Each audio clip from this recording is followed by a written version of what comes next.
ஆமா விஜய்க்கு எதிரி அண்ணன். ஆமா எதிரி அவர் கட்சியில வரட்டுங்க.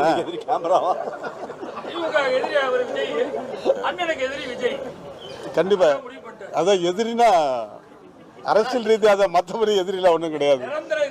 அதில் நடந்துறது ஏன்னா இப்போ நான் வந்து சொல்றது வந்து அவருடைய ஃபேன்ஸுக்கெல்லாம் என்னடா அவர் இப்படி சொல்றான்னு சொல்லி என்னை வந்து கள்ள தூக்கி எறிகிறது போடுற வழியில் மடக்கிறதுக்கெல்லாம் பொறுப்பு நம்ம தமிழக முதல்வர் தான் எனக்கு பாதுகாப்பு பொறுப்பு கொடுக்கணும். என்ன தம்பி பாதுகாப்பு கிடையாது, ஏதோ உயிருக்கு அச்சுறுத்தல், திடீர்னு ஃபோன் வரும், திடீர்னு மிரட்டுவாங்க. எனக்கு ஏகப்பட்ட பேர் மிரட்டியிருக்காங்க, கடத்தியிருக்காங்க. அதெல்லாம் தனிப்பட்ட முறையில்.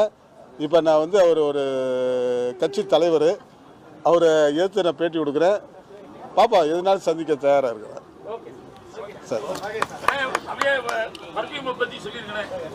இந்த படம் பர்ஃப்யூம் வந்து ரொம்ப வாசனையாக இருக்கும். கண்டிப்பாக எல்லாரும்